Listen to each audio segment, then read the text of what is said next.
आयुक्तालय कॉलेज शिक्षा राजस्थान जयपुर के ज्ञानदूत 2 कार्यक्रम में आपका स्वागत है। राजनीति विज्ञान में आज हम अध्ययन करेंगे अरस्तु, अरिस्टोटल। यह है BA third year paper second और एमए प्रीवियस पॉलिटिकल साइंस में वेस्टर्न पॉलिटिकल थिंकर्स, पाश्चात्य राजनीतिक विचारक नाम से लगभग सभी विश्वविद्यालयों में शामिल है। मैं doctor Mohanlal Goswami, assistant professor of political science. अरस्तु, इनका फोटो देख रहे हैं और प्रसिद्ध कथन देख रहे हैं और उनका प्रसिद्ध ग्रंथ है पॉलिटिक्स। इनका प्रसिद्ध कथन है a human is a social creature. इसी की अगर व्याख्या करें आगे तो मनुष्य एक सामाजिक प्राणी है, वह स्वभाव से अकेला नहीं रह सकता। अगर वह स्वभाव से अकेला रहता है तो या तो देवता है या पशु है। यानी अगर मनुष्य सामाजिक प्राणी है तो उसी से परिवार, राज्य, समाज बनते हैं, वो समाज में रहेगा। अरस्तु वैसे एथेंस के विचारक के रूप में प्रसिद्ध है, परंतु वह एथेंस का जन्मजात नागरिक नहीं था। उसका जन्म 384 ईसा पूर्व में मकदूनिया के निकट स्टेग्रा नामक स्थान पर हुआ था। उनका पिता का नाम निकोमेचस था। जब अरस्तु की आयु 17 वर्ष थी, वह एथेंस आया और प्लेटो की एकेडमी में भर्ती हुआ। यानी जो अरस्तु था वो प्लेटो का शिष्य था और प्लेटो जो था वो सुकरात का शिष्य था। आगामी 20 वर्ष तक यानी 347 ईसा पूर्व तक वो प्लेटो की मृत्यु तक उस एकेडमी में रहा और प्लेटो उसकी बुद्धि से भी बहुत प्रभावित था। वह उसको अकादमी का मस्तिष्क कहते थे उसमें से, क्योंकि अरस्तु उस अकादमी का प्रधान भी बनना चाहता था अरस्तु की प्लेटो की मृत्यु के बाद, परंतु जो प्रधान बना, वह हेड बना, वो प्लेटो का जो भतीजा था स्पेसियस, वो बना। इसके बाद अरस्तु एशिया माइनर की तरफ चला गया और वहाँ अकादमी की एक अलग से ब्रांच भी स्थापित की है।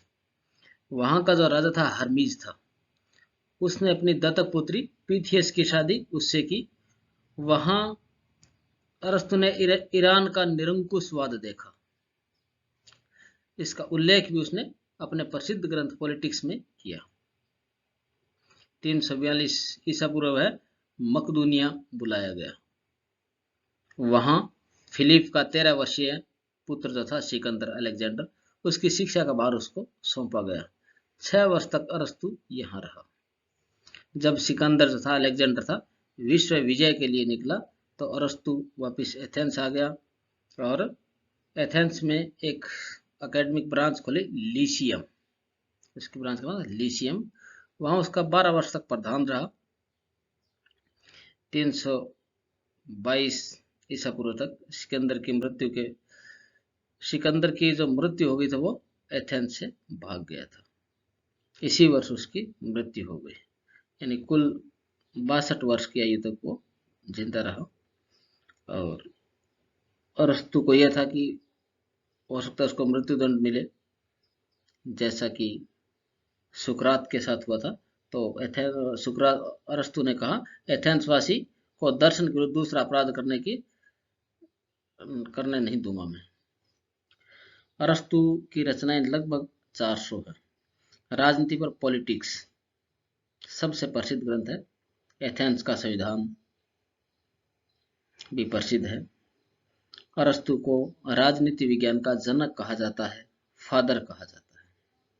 उन्होंने जो पद्धति अपनाई वो आगमनात्मक व तुलनात्मक थी। आगमनात्मक यानी पहले थोड़ा सा अध्ययन करते हैं, उसके आधार पर सिद्धांत निर्माण करते हैं, जनरलाइज करते हैं। उन्होंने पॉलिटिक्स लिखने से पहले 158 देशों का अध्ययन किया था, तुलनात्मक अध्ययन किया था। उसकी बहुत सारी बातें आज भी लागू है। और उसी टाइम में जो अध्ययन किया बड़ा सिस्टमेटिक था, व्यवस्थित था। राज्य का भी पूर्ण सिद्धांत दिया गया। उसमें से मैक्सी ने उसको प्रथम राजनीतिक वैज्ञानिक कहा गया।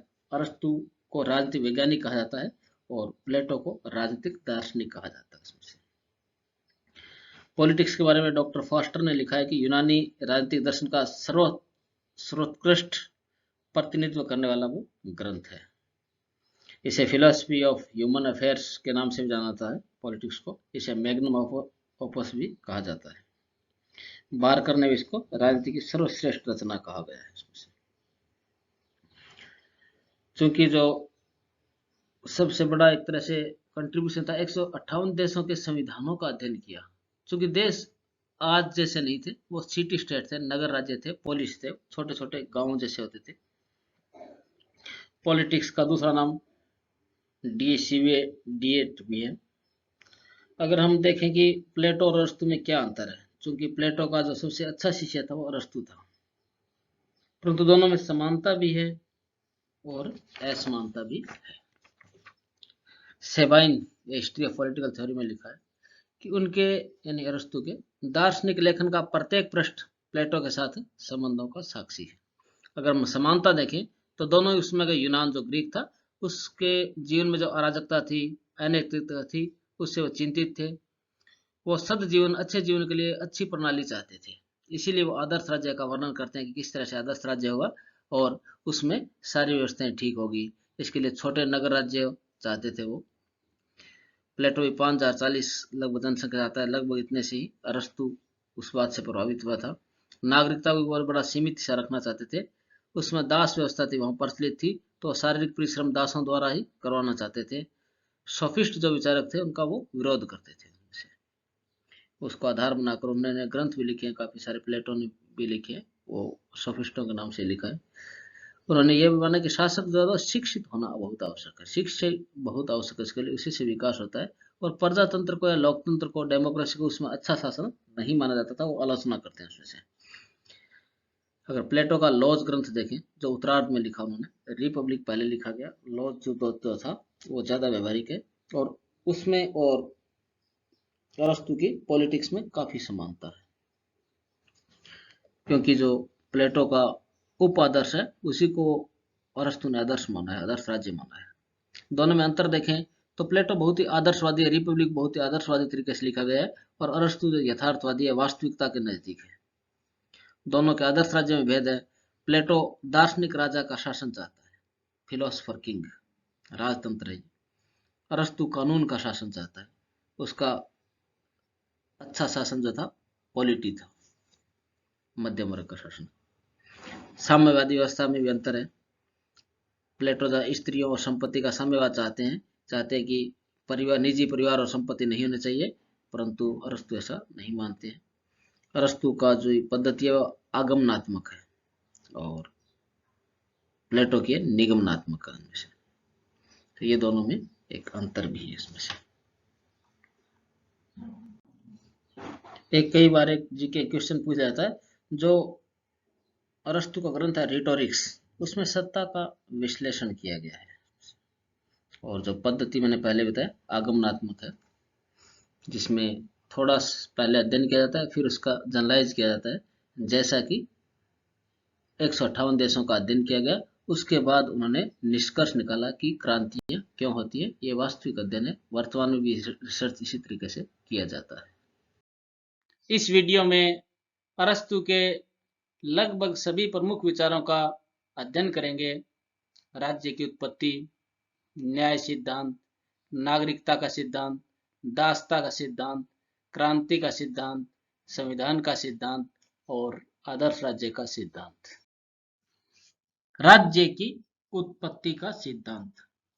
अरस्तु ने मनुष्य को सामाजिक प्राणी माना है और राज्य मनुष्य की इस सामूहिकता का ही परिणाम है। सर्वप्रथम विवाह पद्धति से परिवार की स्थापना हुई, जिसमें पति पत्नी, संतान व दास हैं। यह स्वामी व शासक का रूप है। परिवार एक राज्य का ही छोटा रूप है। फिर भौतिक अवस्था की पूर्ति के लिए कुटुंब या परिवार मिलकर गांव बनते हैं। गांव से नगर राज्य का जन्म होते हैं। अरस्तु का कथन है कि राज्य कुलों या परिवारों व गांवों का ऐसा समुदाय है जिसका उद्देश्य पूर्ण व आत्मनिर्भर जीवन की प्राप्ति है। अरस्तु का इस क्रम में यह भी कथन है कि राज्य का उदय जीवन के लिए हुआ वह सद जीवन के लिए अस्तित्व में है। राज्य व्यक्ति से पूर्व का संगठन है। यानी अरस्तु ने माना कि व्यक्ति से पूर्व का संगठन, यानी इसकी पूर्णता पहले आती है दिमाग में, बाद में ये संगठन बनता है। ये सकारात्मक अच्छाई है, पॉजिटिव गुड है। कई बार अराजकतावादी इसको बुराई मानते हैं या इसका अस्तित्व स्वीकार नहीं करते, परंतु उसको पॉजिटिव गुड माना है उन्होंने।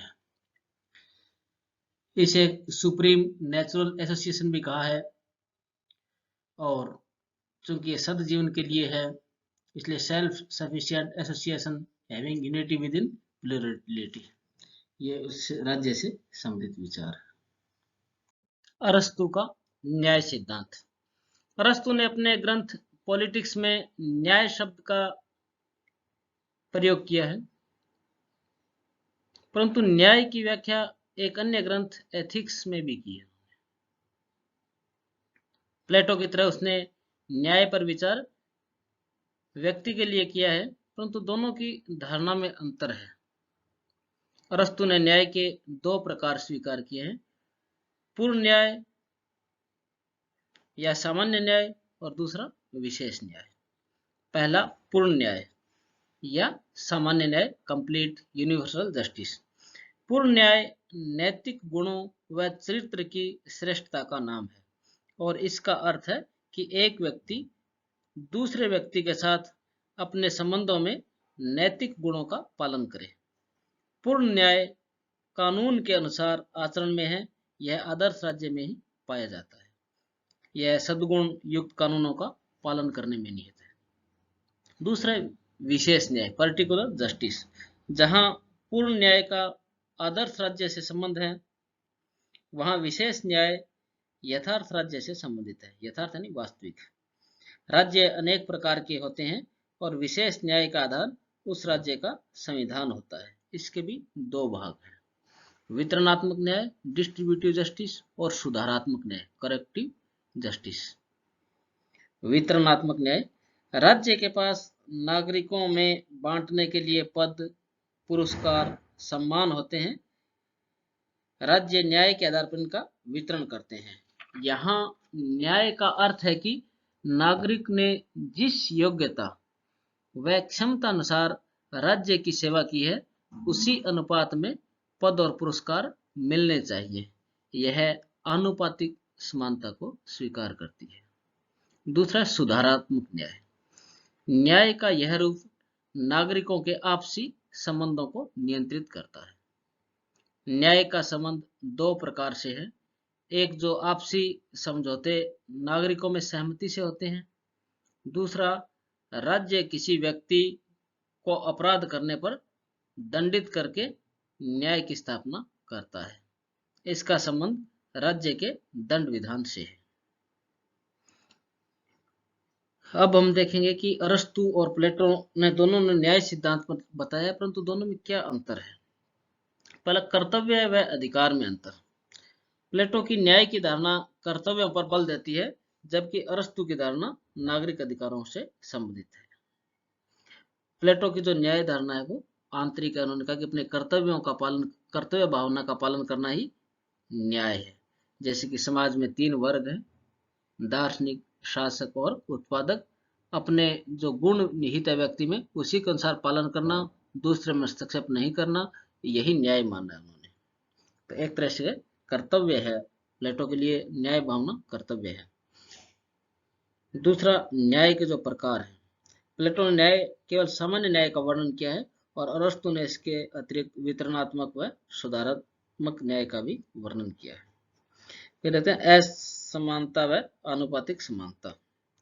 प्लेटो ने राज्य के जो तीन वर्ग है, दार्शनिक, सैनिक और उत्पादक, में असमानता को स्पष्ट किया है कि तीनों में बुद्धि के हिसाब से अंतर है, साहस के हिसाब से भी अंतर है, जबकि अरस्तु ने आनुपातिक समानता पर वितरणात्मक न्याय में बल दिया है। फिर राज्य की प्रकृति कर देखें तो राज्य, प्लेटो तो राज्य में एकता स्थापित करना चाहता है और अरस्तु बहुलता। सामान्य राज्य में बहुलता ज्यादा होती है। और विधि संबंधी अंतर भी देखें तो प्लेटो की धारणा एक नैतिक है, यानी इसका कोई पालन नहीं करता तो कोई दंड वगैरह की व्यवस्था नहीं है, वो नैतिक धारणा है, दार्शनिक धारणा है। अरस्तु की धारणा इसके साथ साथ कानूनी मान्यता भी है, यानी कोई अपराध करता है तो उसके लिए सजा की व्यवस्था भी है, और प्लेटो में ऐसा नहीं है, अपने कर्तव्य का पालन नहीं करेगा तब भी उस पर ऐसा कोई पनिशमेंट का प्रावधान नहीं। नागरिकता का सिद्धांत, थ्योरी ऑफ सिटीजनशिप। अरस्तु ने अपने नागरिकता संबंधी विचार पॉलिटिक्स की तीसरी पुस्तक में प्रस्तुत किए हैं। उसने राज्य को नागरिकों का समुदाय कहा है और इसके साथ यह बताया कि किन व्यक्तियों को नागरिक माना जाना चाहिए, अर्थात नागरिकता की शर्तें, योग्यताएं और कार्य क्या है। यह उनका जो पूरा विवरण है उसमें कि यूनान या ग्रीक की शासन प्रणाली से प्रभावित है। ग्रीक को हिंदी में यूनान कहते हैं। तो सबसे पहले उनको परिभाषित किया और नकारात्मक रूप से शुरू किया कि ये लोग नागरिक नहीं हो सकते। केवल निवास करने से ही कोई नागरिक नहीं हो सकता, क्योंकि विदेशी व दास भी राज्य में रहते हैं। अभियोग चलाने का अधिकार भी नागरिकता प्रदान नहीं करता, क्योंकि यह अधिकार विदेशियों को संधि द्वारा प्राप्त होता है। जिनकी नागरिकता छीनी गई है या देश निकाला दिया गया है वे भी नागरिक नहीं है। किसी राज्य क्षेत्र में जन्म लेने या किसी नागरिक की संतान होने से भी कोई नागरिक नहीं बन सकता। यह पुराने राज्यों में ठीक हो सकता है, किंतु नए राज्यों पर लागू नहीं होता। अरस्तु ने नागरिकता की परिभाषा देते हुए कहा कि नागरिक वह व्यक्ति होता है जो राज्य के न्यायिक, प्रशासन अथवा राजकीय पदों को ग्रहण करने की प्रक्रिया में भाग लेता है और जिसके पास अवकाश होता है। अवकाश शब्द पर उन्होंने ज्यादा जोर दिया। इससे कुछ बातें स्पष्ट होती है कि नागरिक वही बन सकता है जो न्यायिक, प्रशासन अथवा राजकीय पद ग्रहण करने या इन दोनों में सक्रिय भाग लेता है। ये जो कार्य है ये राज्य की संप्रभुता के कार्य हैं। संप्रभुता के प्रयोग में सक्रिय भाग लेने वाला ही नागरिक होता है। अरस्तु की जो धारणा है वो उस समय की ग्रीक या यूनान की शासन प्रणाली के संदर्भ में प्रस्तुत की गई है। ग्रीक को हिंदी में यूनान कहते हैं। फिर उन्होंने बताया नागरिकता के लिए अयोग्यताएं क्या है। परिभाषा के बाद उन्होंने कहा कि ये जो कुछ हैं ये नागरिकता के योग्य नहीं होते। दास वर्ग के लोग नागरिक नहीं हो सकते, क्योंकि वे संजीव संपत्ति है। वो संपत्ति है, वो जीवित संपत्ति है। वो अरस्तु ने दासों को पूरी तरह नागरिक नहीं माना, उनके साथ थोड़ा भेदभाव किया। संपत्ति विहीन व्यक्ति नागरिक नहीं हो सकते, क्योंकि ये अपने गुणों का विकास नहीं कर सकते। श्रमिक यानी मजदूर, कारीगर, शिल्पी भी नागरिक नहीं हो सकते, क्योंकि वे धन व शिक्षा की दृष्टि से हीन होते हैं और उनके पास अवकाश नहीं होता, क्योंकि वो अपने रोजी रोटी में व्यस्त रहते हैं, कमाने में। स्त्रियों व बच्चों को नागरिकता नहीं मिलनी चाहिए, क्योंकि उनकी बौद्धिक क्षमता हीन होती है। ऐसा अरस्तु का मत है। वृद्ध व्यक्तियों को नागरिकता भी प्राप्त नहीं होनी चाहिए, क्योंकि उनकी शारीरिक क्षमता कम होती है, हीन होती है वृद्ध व्यक्ति की भी। राज्य में रहने वाले विदेशियों को भी नागरिकता नहीं मिलनी चाहिए। किसी नागरिक की संतान होने से भी नागरिक नहीं हो सकता जब तक वह नागरिक कार्यों को करने की योग्यता नहीं रखता। सूदखोरों को नागरिकता नहीं मिलनी चाहिए। सूदखोर ब्याज पर जो पैसे देते हैं उनको भी नहीं मिलनी चाहिए। फिर उन्होंने कहा नागरिकता के लिए योग्यताएं क्या क्या, किन लोगों को नागरिकता मिलनी चाहिए। अरस्तु ने माना कि उसमें शासन करने के साथ साथ शासित होने का गुण हो, व्यक्तिगत संपत्ति होनी चाहिए, नागरिक होने के लिए नैतिक व बौद्धिक योग्यता होनी चाहिए, और जिनका राज्य के कार्य में रुचि हो और अवकाश हो, अवकाश पर ज्यादा जोर दिया उन्होंने, उसे नागरिक बनाया जाना चाहिए। यानी वो जो राज्य के कार्य में भाग लेता है और जिसके पास अवकाश हो उन्हें नागरिक बनाया जाना चाहिए। ये उनका निष्कर्ष था इस बारे में। इसके अगर आलोचना करें तो नागरिकता, सीमित नागरिकता, कुछ ही लोगों को नागरिकता देना चाहता है। अरस्तु का विचार बहुत ही संकीर्ण है और अनुदारवादी है, रूढ़िवादी है। इससे नागरिकता एक विशेष वर्ग का अधिकार बन गया है। इसमें जनसंख्या के विभिन्न वर्गों को नागरिकता के अधिकार से वंचित रखने के जो तर्क दिए गए हैं वो अतार्किक है। वर्तमान में भी ये सही नहीं है, उसमें भी सही नहीं रहोगे। दूसरा, कठोर सिद्धांत, यानी ये सिद्धांत प्रकृति से बहुत कठोर है। ऐसी कोई व्यवस्था स्वीकार नहीं करता कि कोई अनागरिक उचित व आवश्यक योग्यता अर्जित कर लेता है तो उसे नागरिक बना दिया जाना चाहिए। श्रमिक वर्ग है, शिक्षा और संपत्ति प्राप्त करने पर भी नागरिकता का दावा नहीं कर सकता, ऐसे ही दास जो है दावा नहीं कर सकते। धनिक तंत्र दृष्टिकोण, क्योंकि वो अरस्तु एक धनी वर्ग में पैदा हुआ था, तो इनका जो दृष्टिकोण वो धनी वर्ग का है, वही कानून निर्माण या राजकीय कार्य में भाग लेते हैं, बाकी अपने रोजी रोटी कमाने में व्यस्त रहते हैं। फिर राज्य की एकता को इससे खतरा हो सकता है, क्योंकि राज्य द्वारा दो विरोधी गुटों में बांट दिया गया, एक नागरिक है, दूसरा अनागरिक है। इससे नागरिक धनवान, जो नागरिक है वो धनवान है, अधिकार संपन्न है, और जो अनागरिक है वो निर्धन, असंतुष्ट, उपेक्षित वर्ग है, और उसमें ईर्ष्या होना स्वाभाविक है। आधुनिक राज्य में भी वो लागू नहीं है। आधुनिक राष्ट्र राज्य होते हैं, उसमें जन्म, निवास इत्यादि के आधार पर सभी को नागरिकता प्राप्त होती है।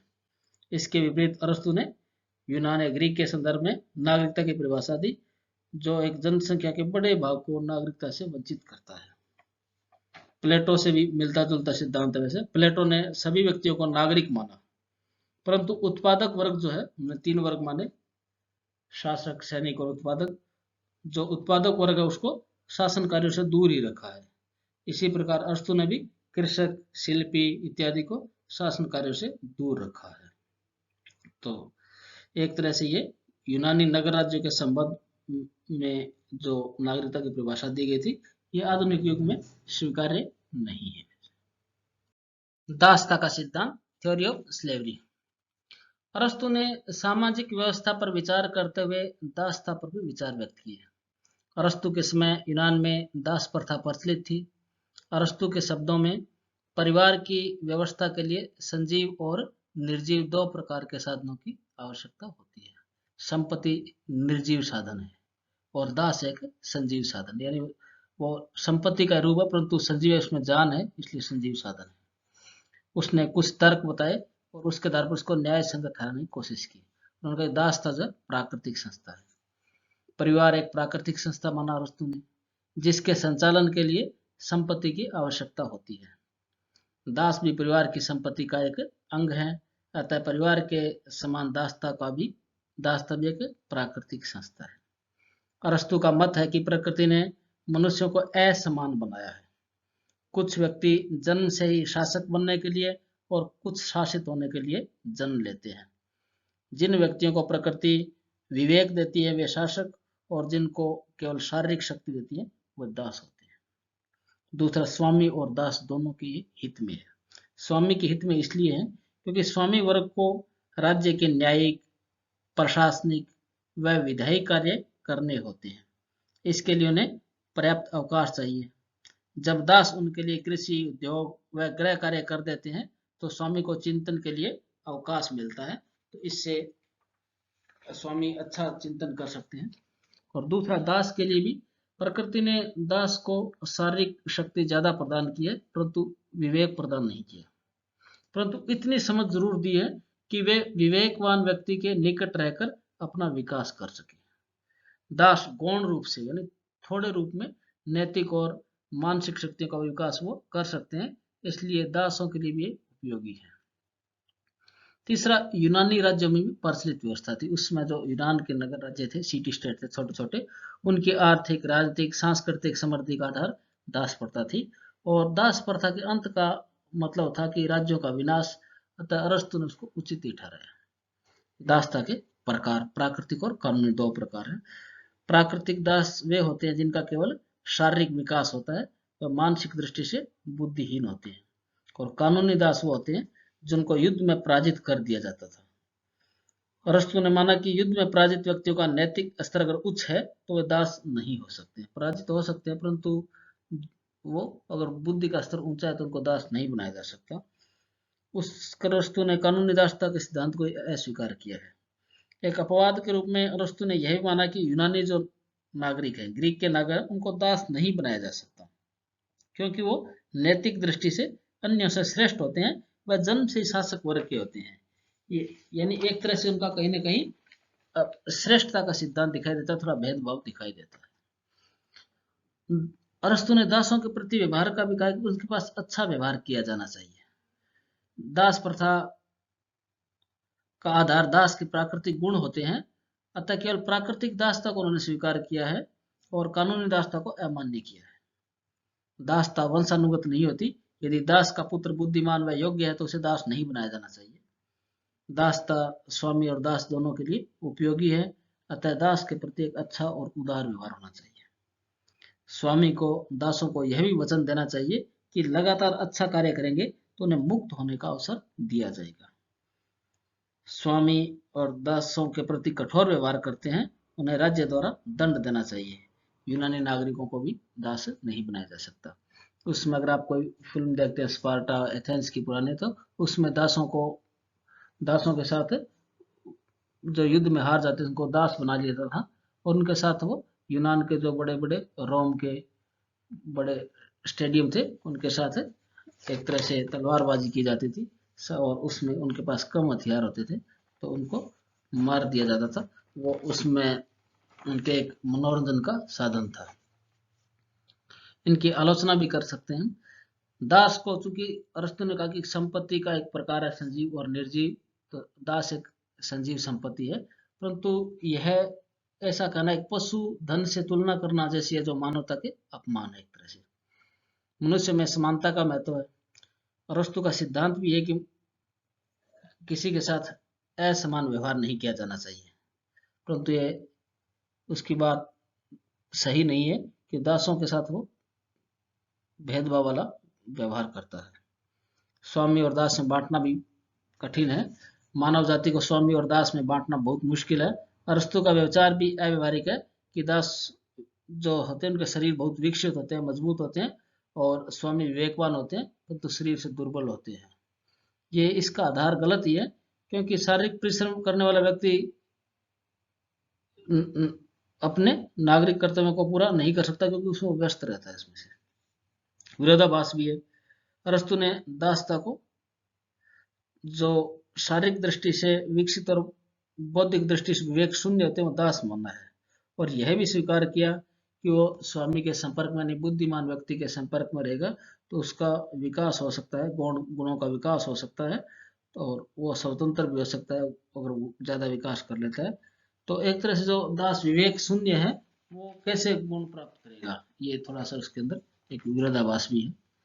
जातीय अहंकार भी इसमें दिखाई देता है, क्योंकि ग्रीक या यूनानियों को दास नहीं बनाया जा सकता। वर्तमान में भी चूंकि इस तरह की व्यवस्था प्रासंगिक नहीं है, भारत के संविधान में भी दास प्रथा को या किसी से मुफ्त में काम कराने को, बेगार लेने को कानूनी रूप से गलत माना गया है, दंडनीय माना गया इसमें से।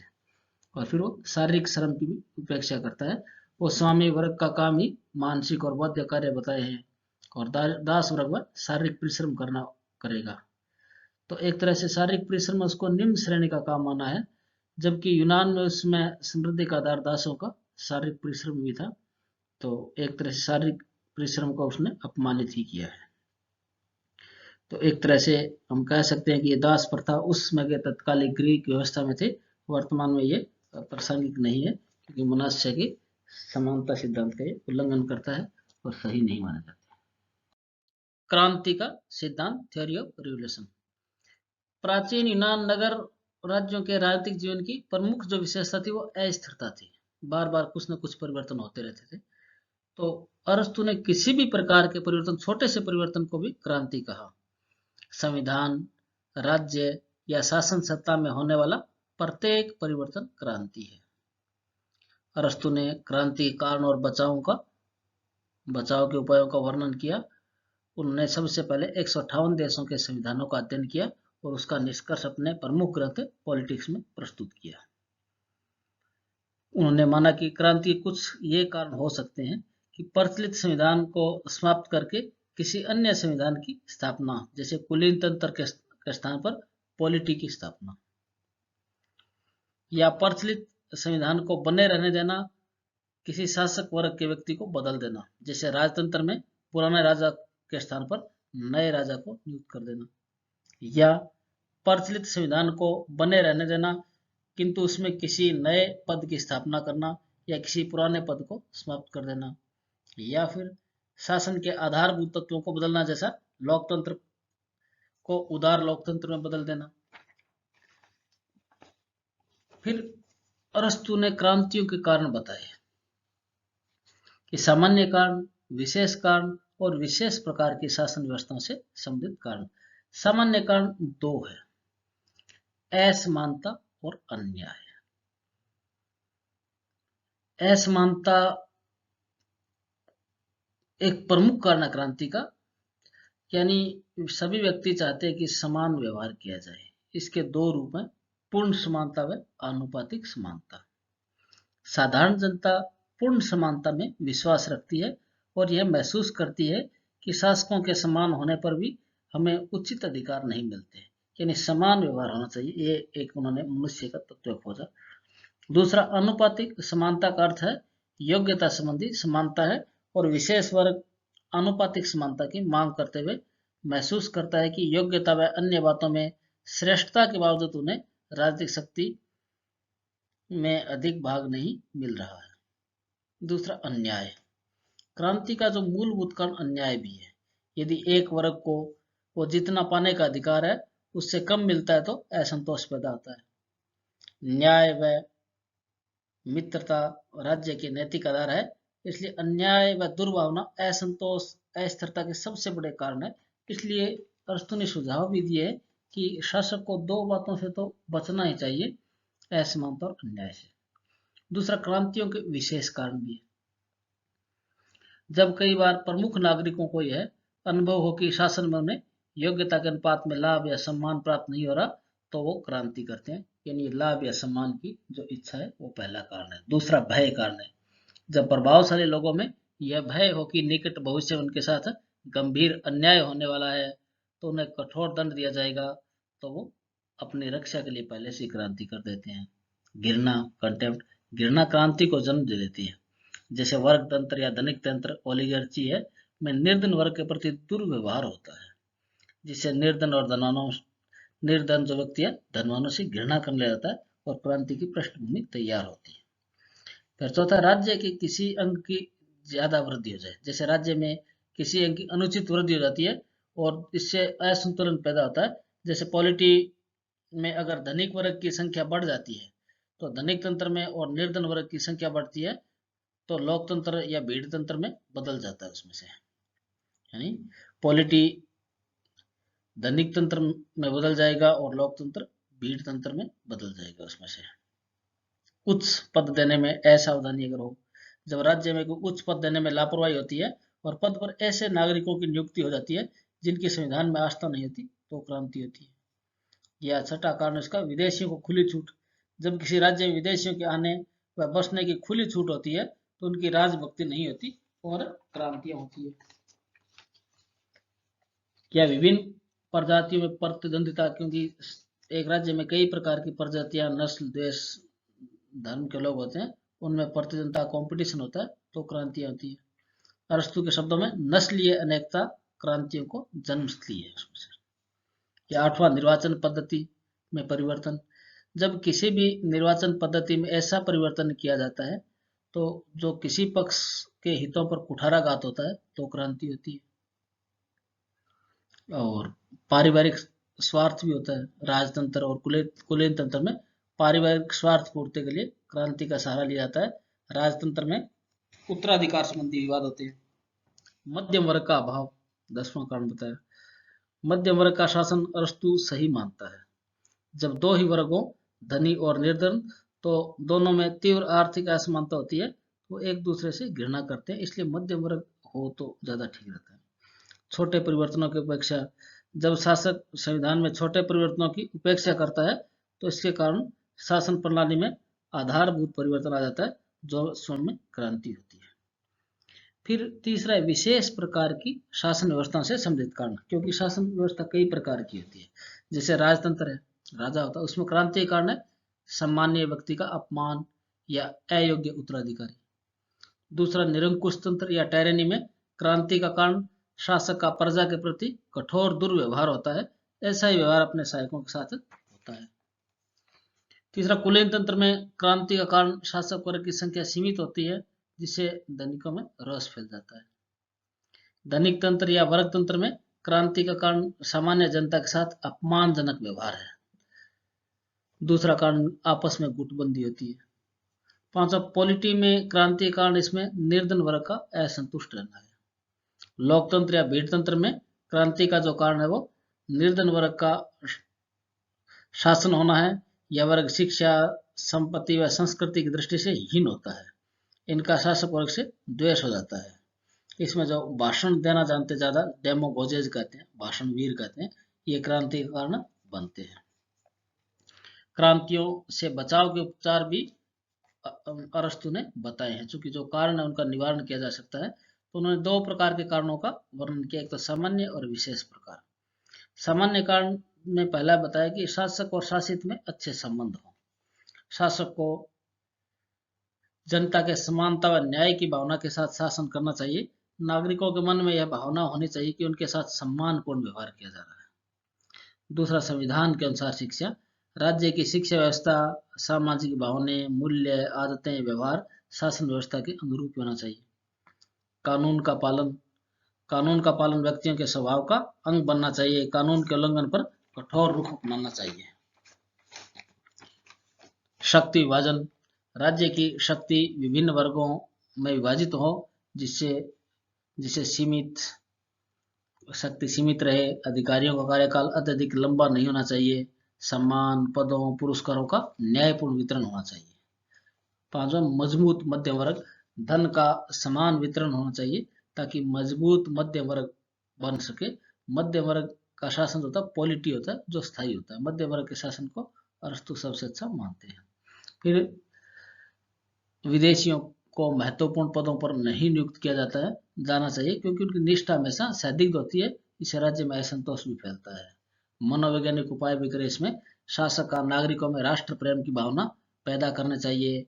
विदेशी आक्रमण का भय पैदा करना चाहिए। इसके अलावा क्रांति से फैलने वाली अराजकता व अशांति का भय भी पैदा करना चाहिए। फिर इसमें भ्रष्टाचार रहित शासन हो। भ्रष्ट शासन अनिवार्य रूप से क्रांति को जन्म दे देता है। अतः शासन भ्रष्टाचार रहित, पदाधिकारियों का व्यवहार व आचरण संदेह से रहित होना चाहिए। फिर परिवर्तनों पर नजर भी रखें। छोटे व महत्वहीन समझे जाने वाले परिवर्तनों पर नजर रखनी चाहिए। कई बार ये विवाद या क्रांति का कारण बनते हैं। और फिर इसके विशेष उपाय बचाने के लिए, जहां राजतंत्र होता है वहां राजा को कानून के अनुसार शासन करना चाहिए। विशेष अधिकारों का प्रयोग भी कम करना चाहिए और सभी वर्गों के प्रति उदार व संतुलित नीति अपनानी चाहिए। निरंकुश टायरनी में जनता की सद्भावना प्राप्त करना, प्रभावशाली व महत्वाकांक्षी व्यक्तियों का कठोर दमन कर देना चाहिए। इसके अंदर निरंकुश तंत्र में। कुलीन तंत्र में शासक वर्ग समानता का व्यवहार करे, तो निर्धन वर्ग के साथ उदार व्यवहार होना चाहिए। कुलीन तंत्र निर्धन वर्ग होता है इसमें। और धनिक तंत्र वर्ग या वर्ग तंत्र ओलिगार्ची में निर्धनों का उचित मान सम्मान भी मिलना चाहिए। पॉलिटी, यह मध्यम वर्ग का शासन है जिसमें धनवान व निर्धन वर्ग में संतुलन बनाए रखना चाहिए। पॉलिटी को अरस्तु ने अच्छा शासन माना। लोकतंत्र या भीड़ तंत्र, यह निर्धन वर्ग का शासन है। इसमें भाषण वीर, डेमोक्रेसी, जो भाषण के आधार पर भाषण देते हैं, इन पर नियंत्रण होना चाहिए और धनिक वर्ग के साथ उदार व्यवहार करना चाहिए। तो इस तरह से अरस्तु ने एक क्रांतियों का बहुत ही यथार्थ वर्णन किया है, वो काफी हद तक आज भी प्रासंगिक है। संविधान का सिद्धांत, थ्योरी ऑफ कॉन्स्टिट्यूशन, या संविधान और उनका वर्गीकरण। अरस्तु ने माना कि नागरिकता का अर्थ होता है राजसत्ता में भाग लेना, अर्थात राज्य के नीति निर्धारक एवं न्यायिक कार्य में भाग लेने का अधिकार। यह अधिकार किन्हें और किस रूप में मिलना चाहिए, इसका उत्तर संविधान संबंधी धारणा में दिया है। अरस्तु के अनुसार, उनके शब्दों में, संविधान या पॉलिटी राज्य का एक ऐसा संगठन है जिसका संबंध सामान्यतः राज्य के पदों के निर्धारण से है, जो समस्त राजनीतिक मामलों में सर्वोच्च हो। इस बात से कुछ इसके निष्कर्ष निकलते हैं, कुछ बातें स्पष्ट होती है कि संविधान राज्य का आधार है। संविधान द्वारा ही राज्य की शासन प्रणाली का रूप निश्चित होता है। इससे ही सर्वोच्च सत्ता, राज्य का लक्ष्य स्पष्ट होता है। अरस्तु ने संविधान को राज्य का सार माना और बताया कि जब संविधान में परिवर्तन होता है तो राज्य के स्वरूप में भी परिवर्तन होता है। दूसरा, संविधान में परिवर्तन क्रांति है। संविधान केवल कानूनी व्यवस्था ही नहीं है, बल्कि जीवन दर्शन है जिसकी प्राप्ति के लिए राज्य के रूप में संगठित होते हैं। संविधान में परिवर्तन राजनीतिक मूल्यों में परिवर्तन होते हैं और छोटे से परिवर्तन को ही अरस्तु ने क्रांति कहा है। राज्य और सरकार में अंतर भी माना अरस्तु ने। अरस्तु ने बताया कि संविधान संबंधी धारणा में अंतर है। राज्य जो है समस्त परिवार व गांवों का समूह है। सरकार उन नागरिकों का समूह है जो राजनीतिक पदों को धारण करते हैं व राज्य की सर्वोच्च शक्ति का भोग करते हैं। शासन संबंधी कार्य ही है। राजनीतिक पदों पर नए व्यक्तियों की नियुक्ति से लेकर सरकार में परिवर्तन होता है, राज्य में नहीं होता, राज्य वैसे रहता है।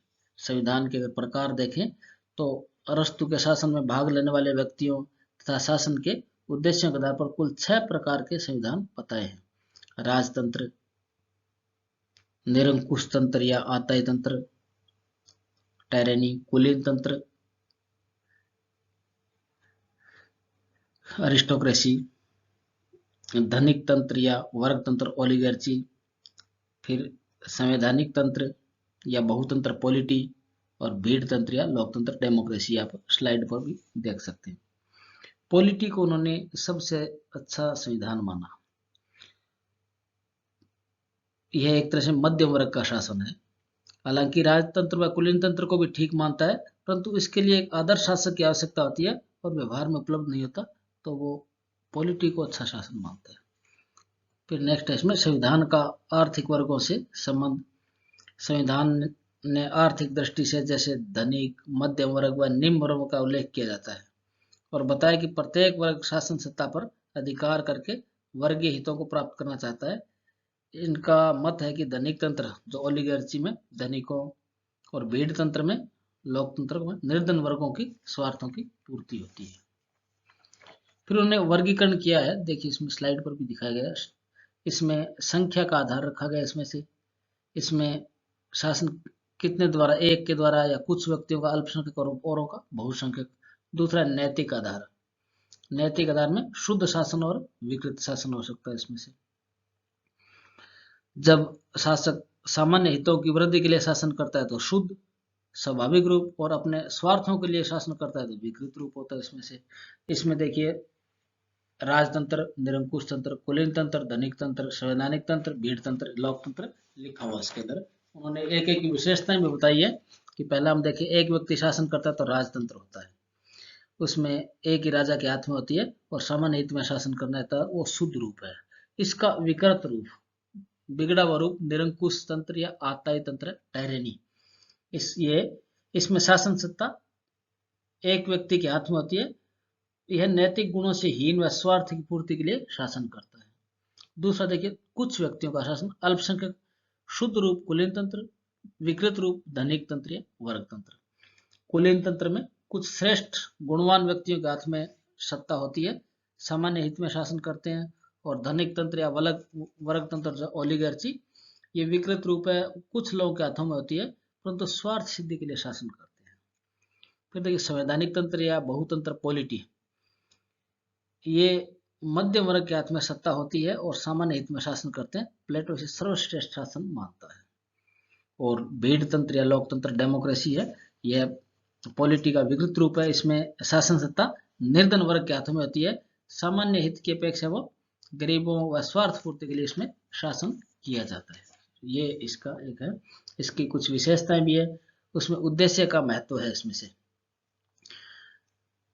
जो सामान्य हित में काम करते हैं उनको अच्छा मानते हैं, उनको शुद्ध रूप मानते हैं, और जो स्वार्थ पूर्ति के लिए तो वो विकृत है। उसमें से आर्थिक आधार को महत्व दिया है। धनिक तंत्र या अल्पतंत्र का आधार धनी वर्ग है और पॉलिटी या डेमोक्रेसी का आधार निर्धन वर्ग है। परिवर्तन चक्र आप नीचे देख सकते हैं स्लाइड पर। अरस्तु ने कहा कि परिवर्तन एक निश्चित रूप में होता है। इसमें से पहले राजतंत्र, फिर निरंकुश तंत्र, कुलीन तंत्र, धनिक तंत्र, फिर संवैधानिक या बहुतंत्र, और भीड़ तंत्र या लोकतंत्र, यहाँ तक होता है। इसमें से इसकी हम आलोचना भी कर सकते हैं। संविधान, शासन व राज्य में अंतर नहीं किया अरस्तु ने। इन तीनों में वास्तव में ये एक तरह से शासनों का वर्गीकरण है, संविधानों को नहीं है। परिवर्तन चक्र जो बताया वो भी सही नहीं है। उन्होंने बताया कि राजतंत्र, निरंकुश, इस तरह से व्यवस्था चलती है, परंतु ये ऐतिहासिक दृष्टि से हम देखें तो ये सही साबित नहीं होता, मौलिकता भी नहीं है। क्योंकि प्लेटो ने स्टेटसमैन ग्रंथ में इसको प्रस्तुत कर दिया था, इससे ये पूरा पूरा प्रभावित भी है। लोकतंत्र जो विकृत शासन नहीं है, वर्तमान में लोकतंत्र को सबसे अच्छा शासन का रूप माना जाता है, तो ये विकृत रूप नहीं है। वर्तमान में भी इसको देखा जाए तो प्रासंगिक नहीं है, क्योंकि ये लोकतंत्र वर्तमान में सबसे अच्छा रूप है और इसको उन्होंने बहुत ही बिगड़ा हुआ विकृत रूप ही माना गया है इनमें से। तो फिर भी ये एक तरह से एक महत्वपूर्ण है कि उस समय और परिस्थितियों के हिसाब से उन्होंने एक संविधानों का वर्गीकरण किया और व्यवस्था बताई। ये काफी उस समय के हिसाब से महत्वपूर्ण सिद्धांत है। अरस्तु का आदर्श राज्य। पॉलिटिक्स की 7वीं पुस्तक में प्लेटो के लाज ग्रंथ से प्रेरणा लेते हुए अरस्तु ने आदर्श राज्य का वर्णन किया है। अरस्तु ने प्लेटो का जो उप आदर्श है लॉज बुक में, उसी को आदर्श राज्य के रूप में ग्रहण किया, बहुत मामूली अंतर के साथ। देखिए उसका उद्देश्य क्या है। अरस्तु ने राज्य का उद्देश्य माना है व्यक्ति का कल्याण। उनका प्रसिद्ध ग्रंथ है कि राज्य जीवन के लिए आया और सद जीवन के लिए अस्तित्व में है। दूसरा देखिए मध्यम वर्ग। अरस्तु मध्यम वर्ग को हमेशा उचित मानता है। मध्यम मार्ग ही सर्वश्रेष्ठ है और समाज में 3 वर्ग होते हैं, अत्यंत संपन्न वर्ग, अत्यंत निर्धन और मध्यम वर्ग। तो अरस्तु ने अच्छा शासन माना है पॉलिटी, संवैधानिक तंत्र या सुप्रजातंत्र, यह मध्यम वर्ग द्वारा ही किया जाता है। तीसरा 3 संस्थान। अरस्तु ने 3 प्रकार के संस्थानों का वर्णन किया है। शासन संबंधी कार्य असेंबली देखेगी, शासन करने वाले अधिकारी मजिस्ट्रेसी और न्याय करने वाले अधिकारी न्यायिक अधिकारी। यानी सरकार के जो वर्तमान अंग है उनसे मिलते जुलते शब्द है। व्यवस्थापिका जो कानून बनाती है, कार्यपालिका लागू करती है और न्यायपालिका न्याय करती है। तो ये 3 प्रकार के संस्थानों का वर्णन किया है। हालांकि सरकार के 3 वर्ग और शक्ति पृथक्करण का सिद्धांत बाद में मॉन्टेस्क्यू द्वारा दिया गया था। विधि की सर्वोच्चता। अरस्तु विधि को ठीक मानता है, उचित मानता है। उनके शब्दों में ठीक प्रकार से बनाए गए कानून ही अंतिम संप्रभु होने चाहिए। एक व्यक्ति या व्यक्तियों का शासन उन्हीं विषयों में सर्वोच्च हो जहां कानून स्पष्ट घोषणा न करे। इसकी पुष्टि में भी तर्क दिया है कि व्यक्ति के शासन की तुलना में विधि का शासन श्रेयकर है, क्योंकि विधि ऐसा विवेक है जिस पर व्यक्ति की इच्छा का प्रभाव नहीं पड़ता। और विधि की विवेचना में कहा कि विधि क्या है, तो रीति रिवाज, संचित बुद्धि है। विधि विवेक व नैतिकता का पर्यायवाची है। इसी आधार पर अरस्तु को संविधानवाद का जनक भी कहा जाता है। एक तरीके से इन्होंने जो प्लेटो का दार्शनिक राजा था, जिस पर कानून की कोई सीमा नहीं होती, कोई बंधन नहीं होता, उसके विरोध में ये सिद्धांत दिया कि विधि उसमें सर्वोच्च है। हालांकि लॉज में प्लेटो ने अपने विचार बदल लिए थे जो रिपब्लिक में दिए थे उन्होंने। फिर जनसंख्या कि उसमें पोलिस, सिटी स्टेट, नगर राज्य होते थे, तो उनकी क्या जनसंख्या होनी चाहिए, छोटे छोटे होते थे, परंतु उन्होंने कोई जनसंख्या निर्धारित नहीं की है। उनका न तो ज्यादा हो न कम हो, इतनी हो कि सब नागरिक एक दूसरे को जानते हो, उसके निश्चित नहीं किया। यानी प्लेटो ने तो बाद में अपनी 5040 जनसंख्या निश्चित भी की थी, परंतु उन्होंने निश्चित एक दूसरे को जानते हो नहीं, लगभग छोटे गांव जैसा। प्रदेश ऐसा हो जिसमें जीवन की आधारभूत आवश्यकताएं पूर्ण हो सके, शत्रुओं का प्रवेश कठिन हो, रक्षा करना आसान हो, जल थल से प्रवेश करना भी आसान हो, यानी राजा अपनी रक्षा बड़ी आसानी से कर सके। और उनमें जो नागरिकों का चरित्र है वो यूनानियों के समान होना चाहिए। ये थोड़ा भेदभाव दिखाया जाता है। यूनानियों जो ग्रीक से उनके अनुसार होना चाहिए, जिसमें उत्तरी जातियों का उत्साह है और एशियाई बुद्धिमत्ता का मेल है, यूनानियों के समान होना चाहिए। तो ये शिक्षा, प्लेटो की शिक्षा बहुत लंबी चलती है। प्लेटो की तो 35 साल सैद्धांतिक और 15 साल व्यवहारिक है, उसके बाद दार्शनिक राजा बनता है। परंतु अरस्तु ने थोड़ा अलग विचार किया। उन्होंने शिक्षा व्यवस्था को 3 भागों में बांट दिया गया कि जन्म से 7 वर्ष तक उसको समुचित भोजन व्यायाम करे, खेल की व्यवस्था हो, सब शिक्षा घर पर ही रहे 7 वर्ष तक। 7 से 14 वर्ष की आयु तक पढ़ना लिखना, चित्रकला, संगीत, व्यायाम, शिक्षा। पर उन्होंने शिक्षा में जो उन्होंने विशेष महत्व दिया वो संगीत को महत्व दिया। प्लेटो जो महत्व देता है वो मैथमेटिक्स को देता है, गणित को देता है। और फिर तीसरा भाग इसका 14 से 21 वर्ष तक राज्य सेवा के लिए उसको प्रशिक्षण दिया जाएगा। यानी बहुत लंबी नहीं है, साधारण और सामान्य ऐसी शिक्षा का वर्णन किया उन्होंने। फिर राज्य की स्थिति कैसी हो, राज्य में एक विशेष बस्ती या नगर हो, जैसे राजधानी हो, और उसके चारों ओर का प्रदेश हो। उसमें राज्य में क्या क्या हो, पूजा गृह भी हो, पार्क भी हो, व्यायामशालाएं भी हो, बाजार भी हो, और 6 वर्ग बताते हैं। प्लेटो ने 3 बताया, दार्शनिक, सैनिक और उत्पादक। इसमें 6 वर्ग है। कृषक, शिल्पी, कृषक यानी किसान, शिल्पी जो आर्टिशियन होते हैं, योद्धा, व्यापारी, पादरी या पुरोहित, तथा सार्वजनिक हित का निर्णय लेने वाले निर्णायक या न्यायिक वर्ग होगा उसमें से। इसमें जो 2 वर्ग है, किसान और शिल्पी, उसको तो अरस्तु ने नागरिक ही नहीं माना है। बाकी जो वर्ग बच गए, 4 वर्ग जो बच गए, योद्धा, व्यापारी, पादरी, पुरोहित और न्यायिक वर्ग, ये क्या करेंगे, ये युवावस्था में देश की रक्षा, प्रौढ़ अवस्था में शासन का कार्य और वृद्धावस्था में पुरोहित वर्ग का कार्य करते हैं।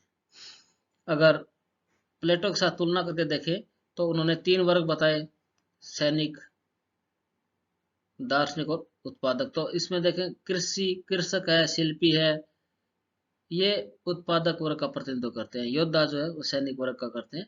पादरी और न्यायिक वर्ग जो है दार्शनिक वर्ग का प्रतिनिधित्व करते हैं। फिर इसमें आर्थिक व्यवस्था किस तरह से रहेगी, संपत्ति का साम्यवाद भी नहीं है, जो प्लेटो में वो साम्यवाद नहीं है। इसमें 3 विकल्प दिए गए कि संपत्ति व्यक्तिगत होगी और प्रयोग उसका सामूहिक होगा। फिर दूसरा, संपत्ति सामूहिक, प्रयोग व्यक्तिगत, और तीसरा, संपत्ति सामूहिक, प्रयोग भी सामूहिक। ये 3 प्रकार की व्यवस्था थी। इसकी हम आलोचना भी कर सकते हैं कि ये जो आदर्श राज्य नगर राज्य तक सीमित है। अरस्तु का जो नगर राज्य का सिद्धांत था, उनके शिष्य जो था सिकंदर, उसने इसके अस्तित्व को खतरा था, वो एक तरह से विश्व साम्राज्य बनाना चाहता था, और अरस्तु का बोला फिक स्टेट जैसा ही था। वह दूसरा यूनानी मान्यता उसको प्रभावित है। वो यूनानियों के राजनीतिक गुण व नागरिकता को सर्वश्रेष्ठ मानता था, और माना कि जो बर्बर है लोग हैं, यूरोप और एशिया की जातियां, अन्य जातियां, उसमें गुण नहीं होता, वो उनमें गुण नहीं होता, यानी कहीं ना कहीं वो भेदभाव पर आधारित है। नागरिकता सीमित है। अरस्तु जो है सीमित लोगों को नागरिकता प्रदान करना चाहते हैं। कृषक और शिल्पी वर्ग को नागरिक अधिकारता से वंचित रखा उचित नहीं है। राज्य उसका आत्मनिर्भर भी नहीं है। वो अरस्तु राज्य को पूरी तरह से आत्मनिर्भर मानता है, परंतु उचित नहीं होगा। राज्य समय में अपूर्ण है, इसलिए उसका निरंतर विकास हुआ है। वर्तमान में राष्ट्र राज्य की स्थापना हुई है, अभी विकास उसका जारी है। इसमें से आयु के अनुसार जो कार्य का विभाजन किया वो भी एक तरह से अनुचित नहीं है। अरस्तु ने माना कि युवावस्था में सैनिक, प्रौढ़ावस्था में प्रशासक का और वृद्धावस्था में पुरोहित वर्ग का कार्य करे, परंतु इसके विशिष्ट गुणों व रुचि की कुछ उपेक्षा भी की गई है। इतने प्रशासकों और पुरोहितों की आवश्यकता भी नहीं होती। वैसे राज्य शासन में अंतर भी उन्होंने किया कि अरस्तु ने राज्य और शासन को समान माना है, अतः इसके आदर्श राज्य के नाम पर आदर्श शासन प्रणाली के अंतर बताए हैं। इसने पॉलिटी में जो गुणों का विवरण पूरी तरह से नहीं दिया है, ये इसके एक कमी मानी गई इसमें से। फिर प्लेटो से देखा प्रभावित भी है। प्लेटो का जो लॉज ग्रंथ है, जो उत्तरार्ध में लिखा उन्होंने अपने उम्र के, और अरस्तु पर इस लॉज का बहुत ज़्यादा प्रभाव है, और उसके मिश्रित संविधान विधि की सुरक्षिता को स्वीकार किया है एक तरह से। तो एक तरह से अरस्तु का जो आदर्श राज्य है रिपब्लिक से तो अलग है, परंतु लॉज में जो उप आदर्श है उससे काफी कुछ मिलता जुलता है, यानी पूरी तरह से ये मौलिक नहीं है। इस वीडियो में जो रेफरेंसेस लिए गए हैं, कुछ फोटोग्राफ्स भी लिए गए हैं, और इससे अधिक और अगर आप अध्ययन करना चाहते हैं तो इस स्लाइड पर देख सकते हैं। इसके लिए रेफरेंसेस दिए गए हैं। ऑनलाइन वेबसाइट है विकिपीडिया की, अरिस्टोटल नाम से, उसमें लगभग सभी विचार मिल जाएंगे। A history of political theory, GH Sabine की बहुत ही प्रमुख पुस्तक है। इसमें लगभग सभी जो पाश्चात्य विचारक है उनको शामिल किया गया है। डॉक्टर PD शर्मा, पाश्चात्य राजनीतिक विचारों का इतिहास, जो विद्यार्थी MA में है प्रीवियस में, उनके हिसाब से ये डॉक्टर PD शर्मा की पुस्तक ठीक है। और जो BA फाइनल में है उनके लिए डॉक्टर पुखराज जैन की पाश्चात्य राजनीतिक विचारक, ये लगभग सब पूरा सिलेबस कवर करती है। और इससे संबंधित और वीडियोस और अपडेट्स देखने के लिए आप मेरे YouTube चैनल को देख सकते हैं, डॉक्टर मोहनलाल गोस्वामी। इसका YouTube का लिंक यहाँ पर शो किया गया है, या गूगल पर या यूट्यूब पर मेरे नाम से सर्च करेंगे डॉक्टर मोहनलाल गोस्वामी तो आपको इसका लिंक मिल जाएगा। आयुक्तालय कॉलेज शिक्षा राजस्थान के नवाचार एवं कौशल विकास कार्यक्रम के तहत ज्ञानदूत 2 प्रोग्राम चलाया जा रहा है। इससे संबंधित और अधिक जानकारी के लिए आप शिक्षा संकुल परिसर, JLN road, Jaipur, Rajasthan, email ID यहाँ पर लिखी हुई है, इस पर आप संपर्क कर सकते हैं। धन्यवाद।